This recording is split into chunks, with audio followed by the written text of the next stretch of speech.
Okay, so I am Mrs. Goad, and I am interviewing Kevin, who is a social media marketer and entrepreneur. Hi, Kevin. Hi.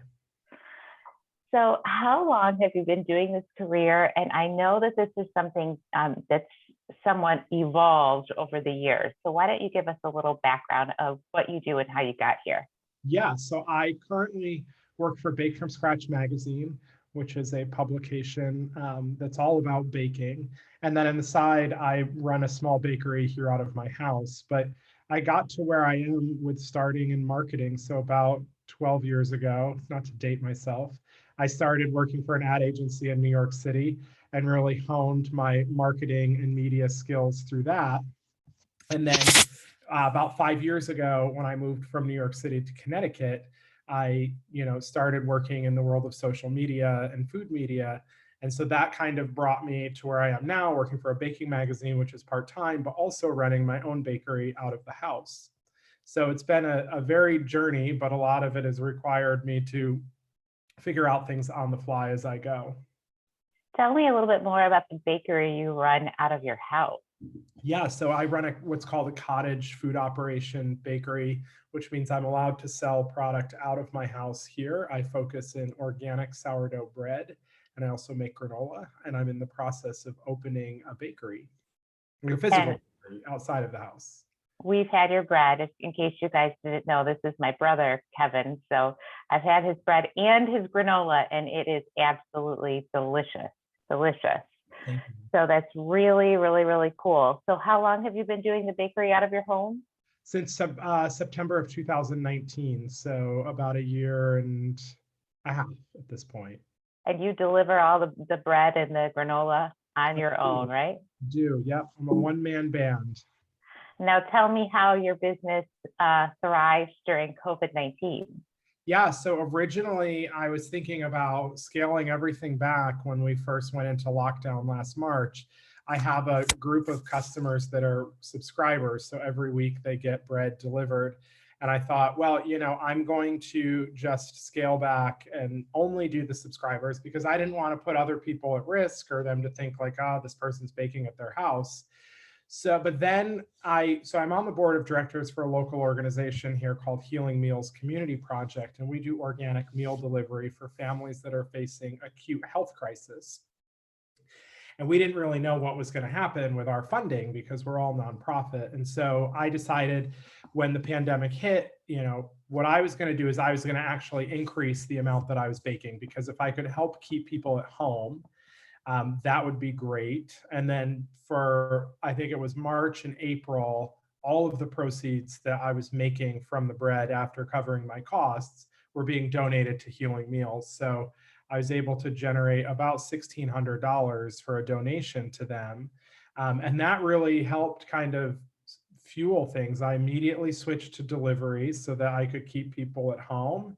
I was baking every single day during that period, which was a little bit tenuous at times, but I switched to just a couple days a week now I bake, and that's really helped me get to where I am now. Very cool. Very, very cool. So I have a question. What did you think your career would be when you were in high school? I always wanted to go to culinary school, but we were fortunate enough to come from a family where our parents were helping foot the bill for college. And so my parents said to me, you can go to business school and learn business and do something. I think they always had this idea that, you go and work for 20 years and you make money and then you pursue your passions rather than going to school for your passions and working 20 years making no money. I'm not saying it's all about the money, but at that time it was really hard because I wanted to do something so bad.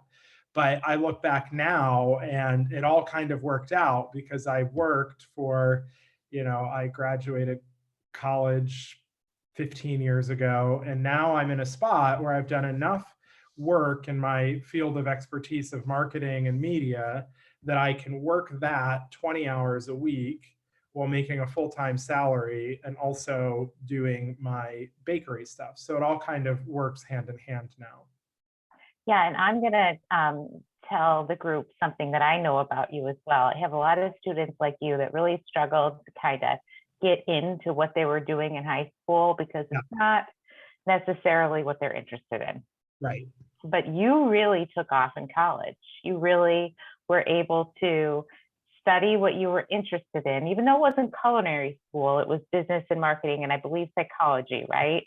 And you were really able to get into that. And you did awesome in college because you were interested in what you were doing.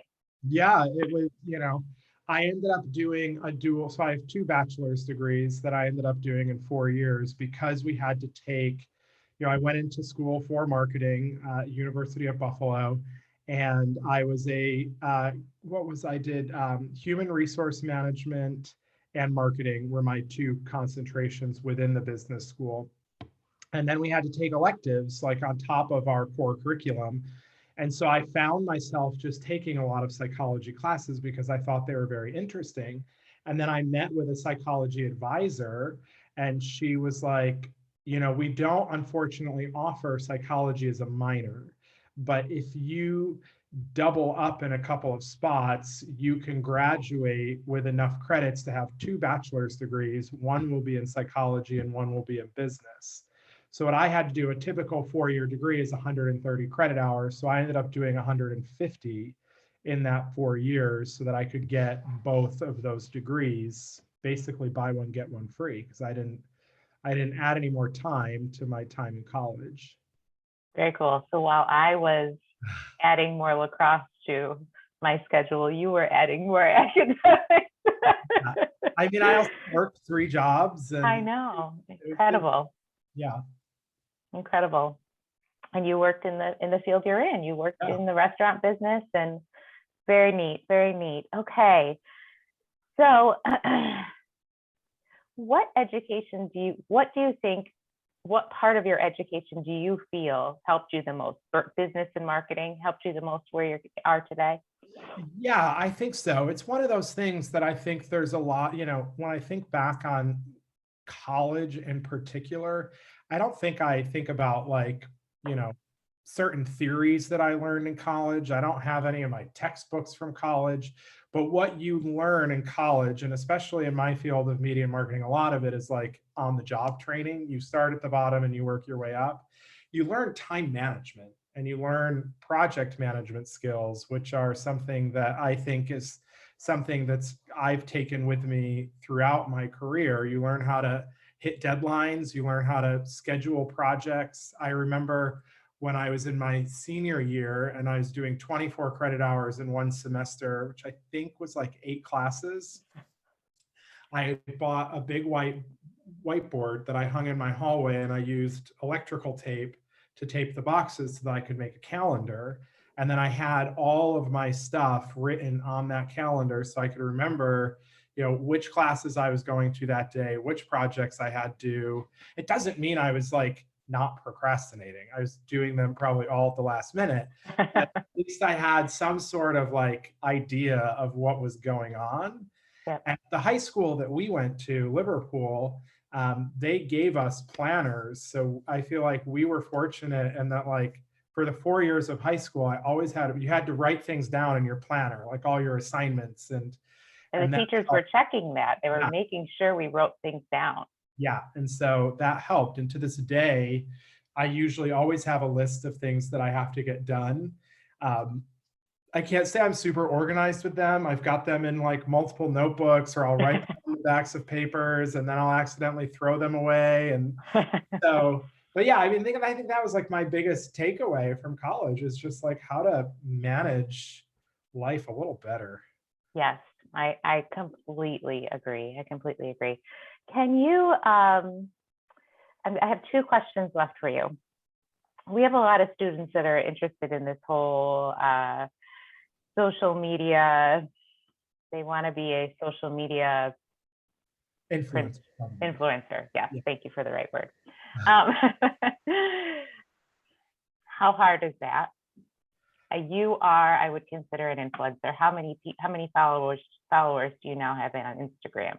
So I have 42,000 on my personal account, and I have like 2,200 on my business account for the bakery.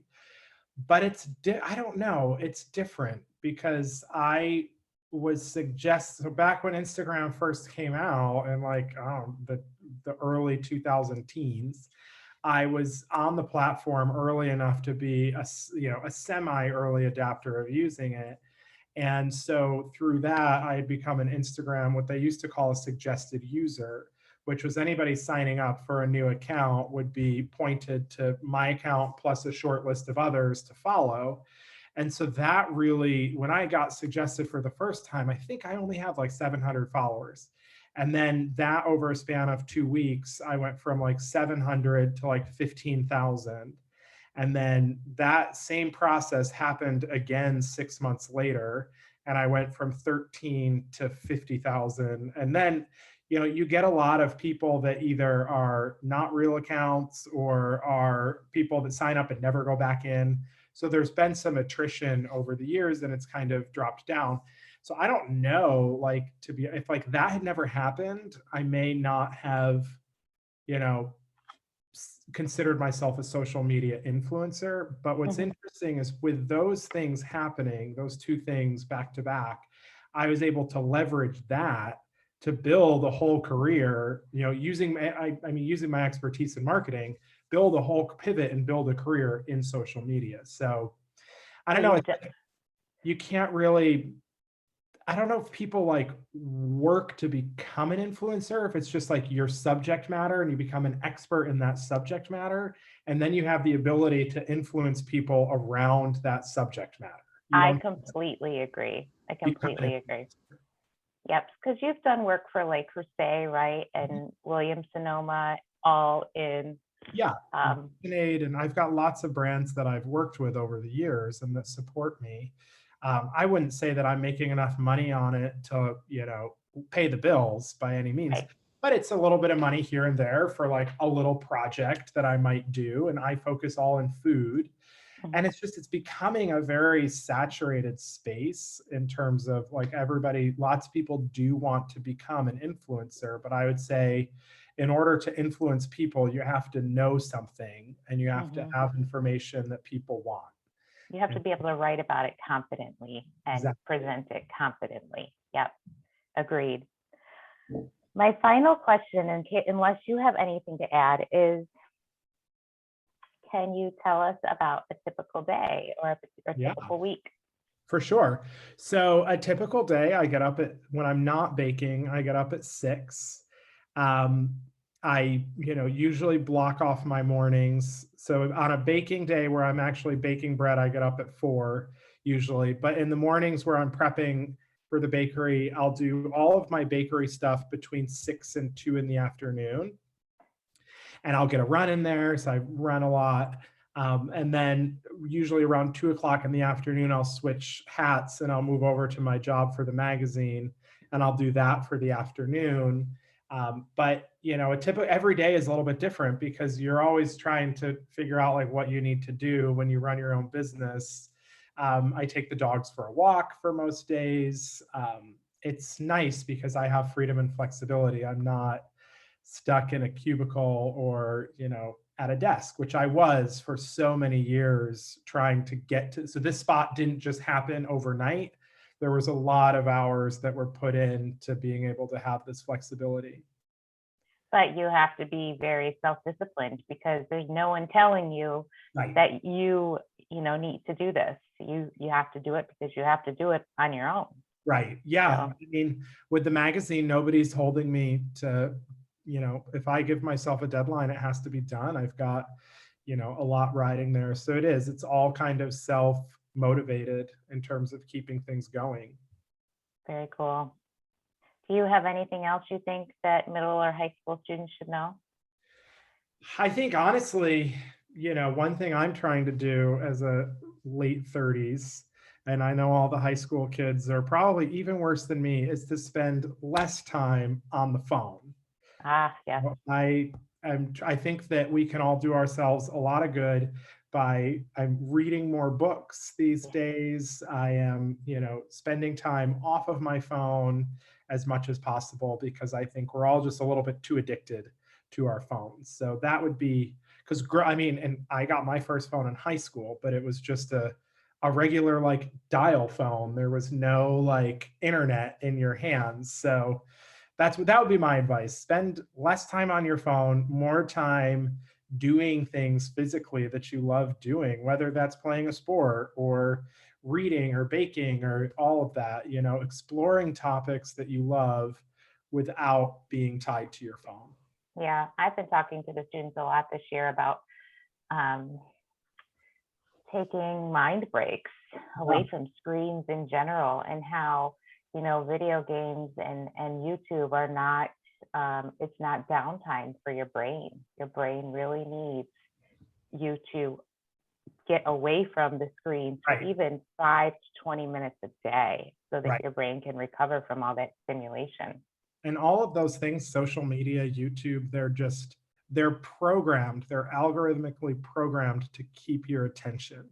So you Hmm. watch one video on YouTube and it then suggests another video that you might like based on what you just, and then, I mean, we've all been there. We've all gone down the YouTube hole and hours watching dumb videos.